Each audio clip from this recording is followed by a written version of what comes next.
जय श्री राम। योगेश अनंत काले सभी सुनने वालों को प्यार भरा नमस्कार। मित्रों, कल हमने भाग दौड़ देखी। हाँ, चूहे और बिल्ली का खेल देख रहा हमने देखा कि बहादुर शाह आगे भाग रहा था, हुमायूं उसके पीछे भाग रहा था और बहादुर शाह फिर आखिर में दीव दमन निकल गया तो हुमायूं पीछे आया। पीछे आने के बाद में पावागढ़ में रुका। पावागढ़ का खजाना उसके हाथ लगा तो हुमायूं ने बहुत सारा सोना अपने सैनिकों को बांट दिया। अब यहाँ से हुमायूं मांडवगढ़ यानी मंडू गया, बुरहानपुर पहुंचा। बुरहानपुर पहुंचा तो खबर आई कि दक्खन में कुछ मोमिनों ने विद्रोह किया है, जो अब कॉमन है। गत 500 साल से हम लोग यही देख रहे थे कि हर एक आदमी विद्रोह सल्तनत से कर रहा था। लेकिन हुमायूं ने उसको अनदेखा करके हुमायूं आगरा लौटा। वहां शेर शाह सूरी बड़ी तेजी से बिहार में आगे बढ़ रहा था। आगरा पहुंचा तो ये नशेड़ी अब ये भाग दौड़ वगैरह सब छोड़ के 1535-1536 में नशा और वेश्यागृह में कहीं खो गया। जब हुमायूं आगरा लौटा था तो उसके बाद में गुजरात मालवा उसके हाथ से पूरा निकल गया।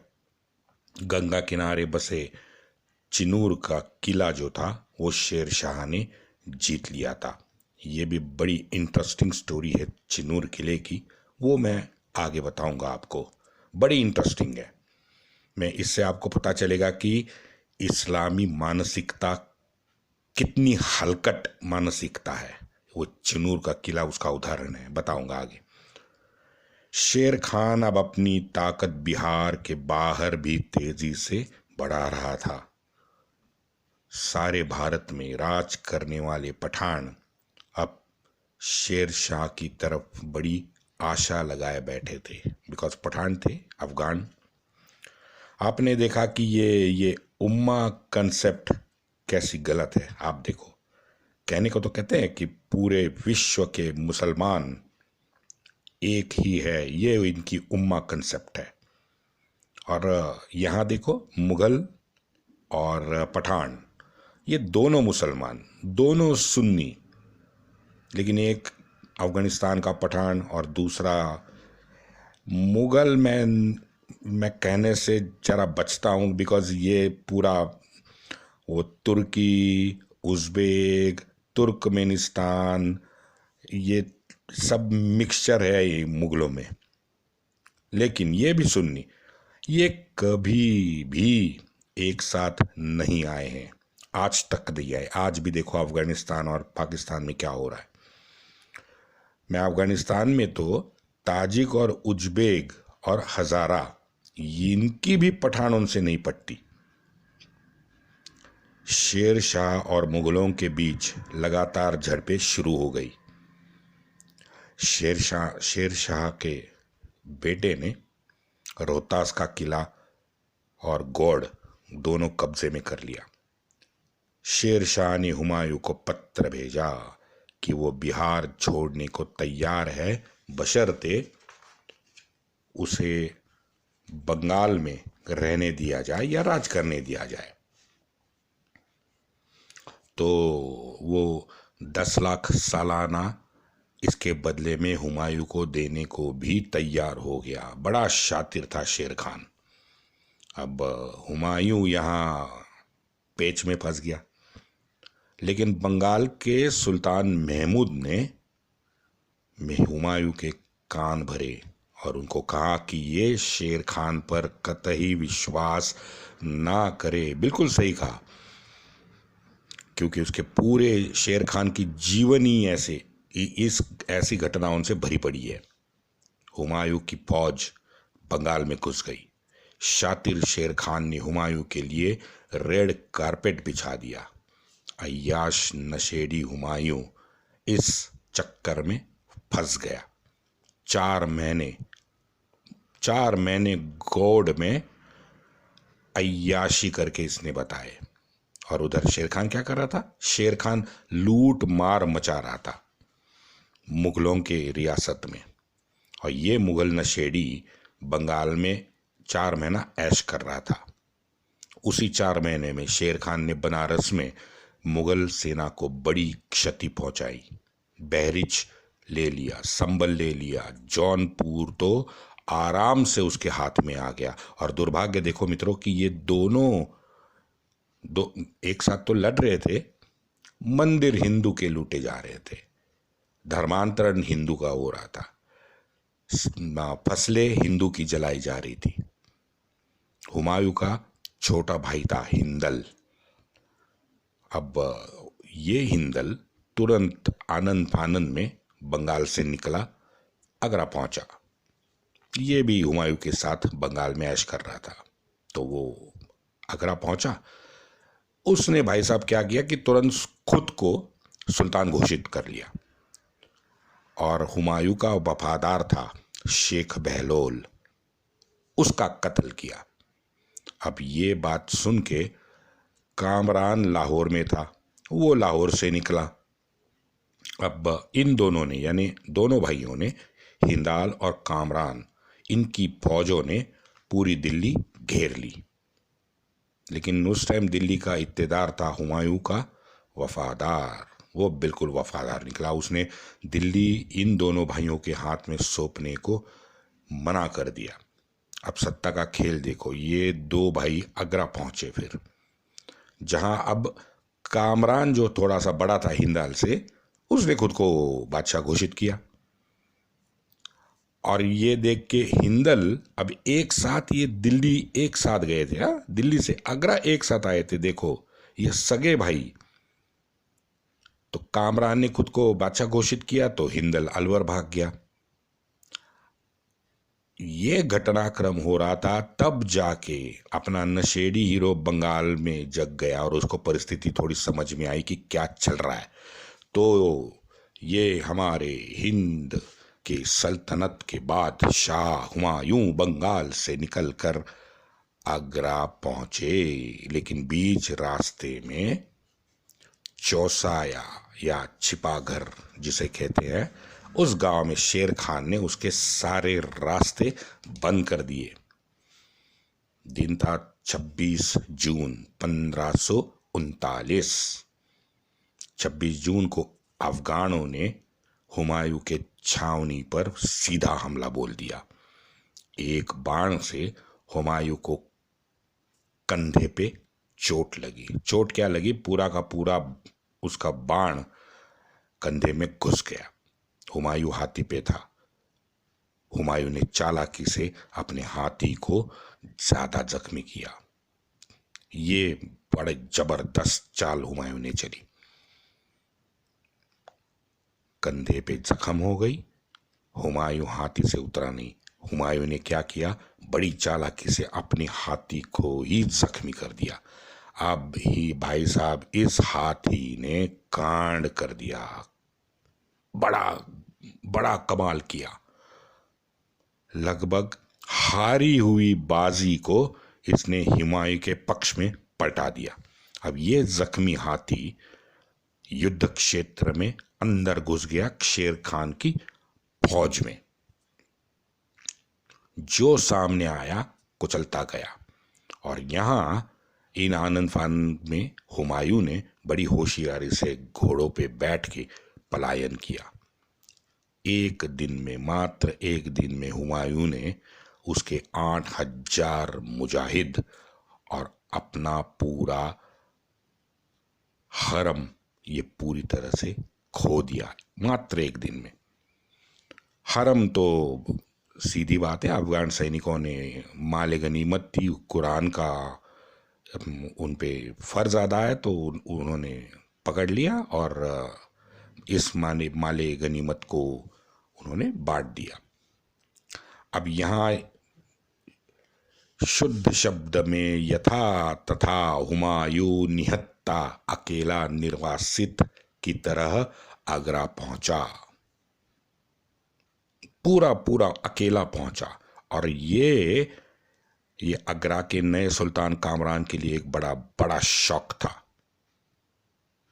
अब उसने क्या किया उसने परिस्थिति को भांपा और हुमायूं के सामने प्रस्ताव रखा कि आप मुझे लाहौर पंजाब का अलग रियासत बनाने का आप परमिशन दे दे तो मैं यहाँ से फिर निकल जाऊंगा।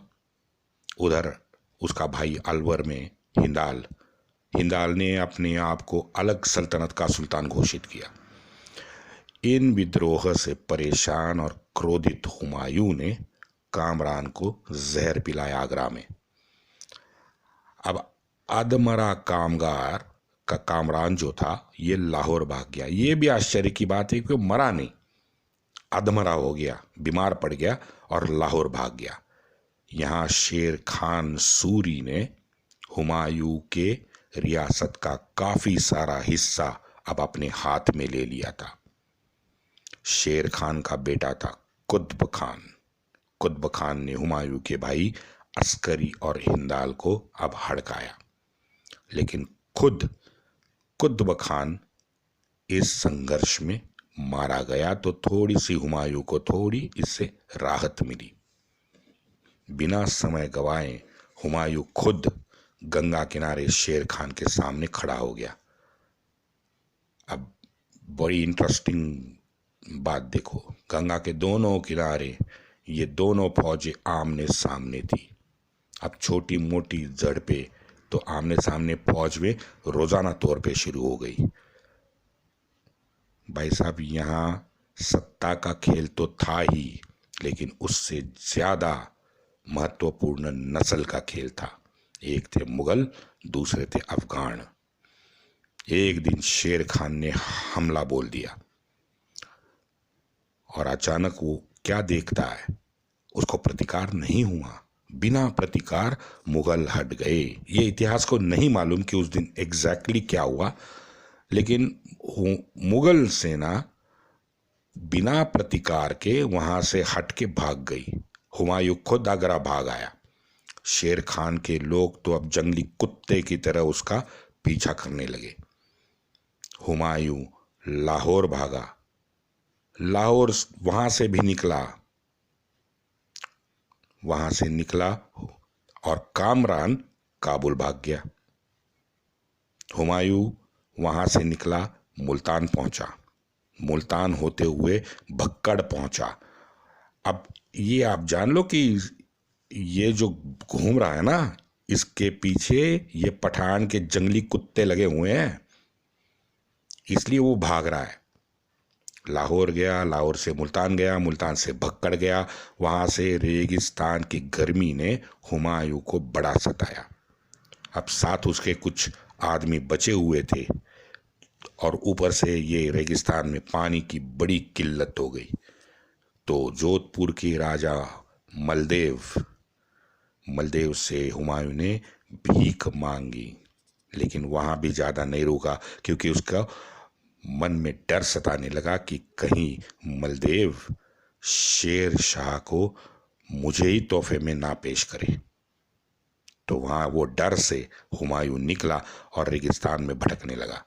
नसीब अच्छा था कि अमरकोट का राणा प्रसाद ने भूत दया दिखाई और इस जानवर को पनाह मिली।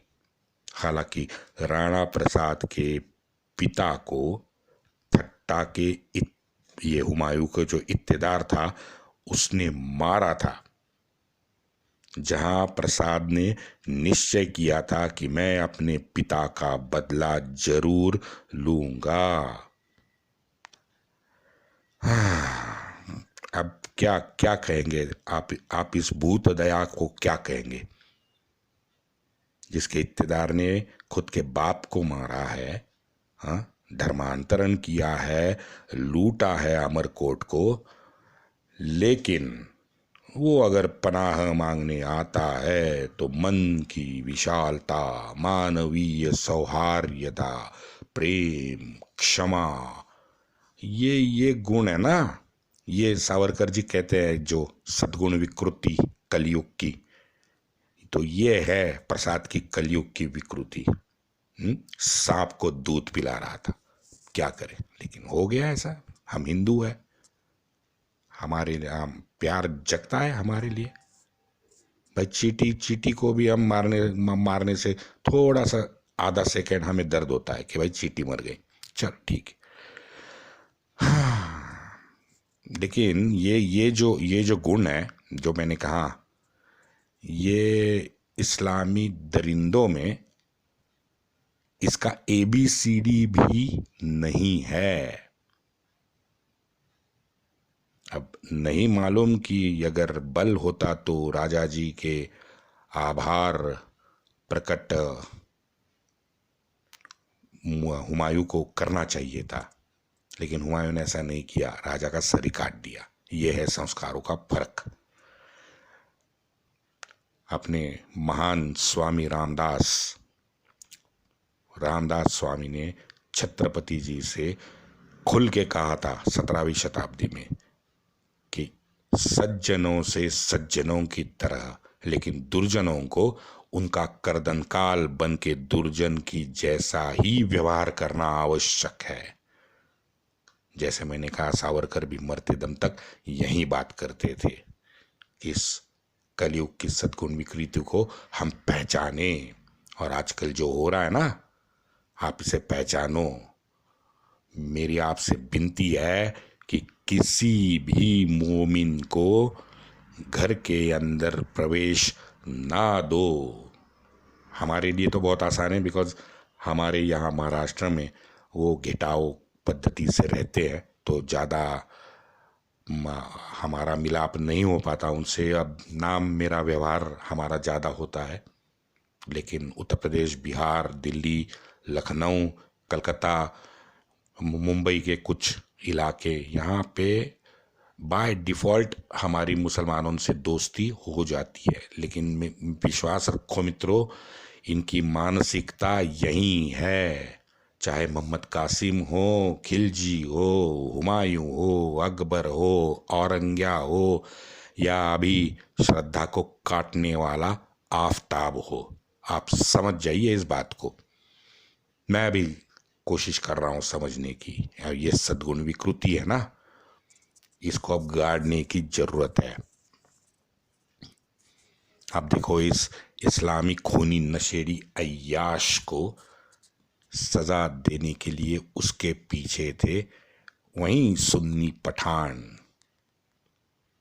और पठानों के आगे दो और राजपूत थे जो हुमायूं को मारने निकले थे, और ये दोनों मलदेव के सिपाही थे।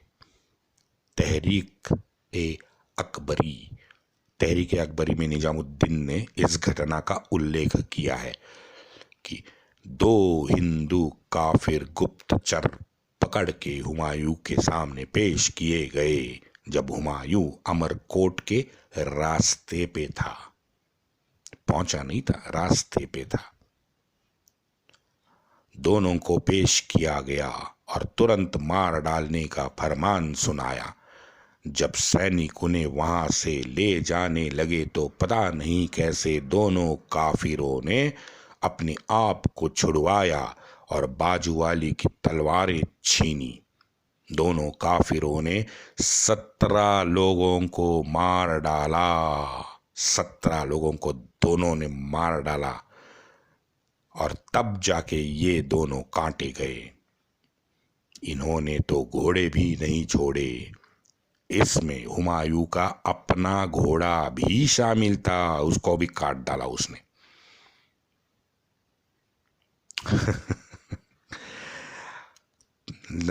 विचार करे कि अगर वो घोड़े पे हुमायूं होता, ना रहता बास, ना बजती आगे 200 साल की बांसुरी।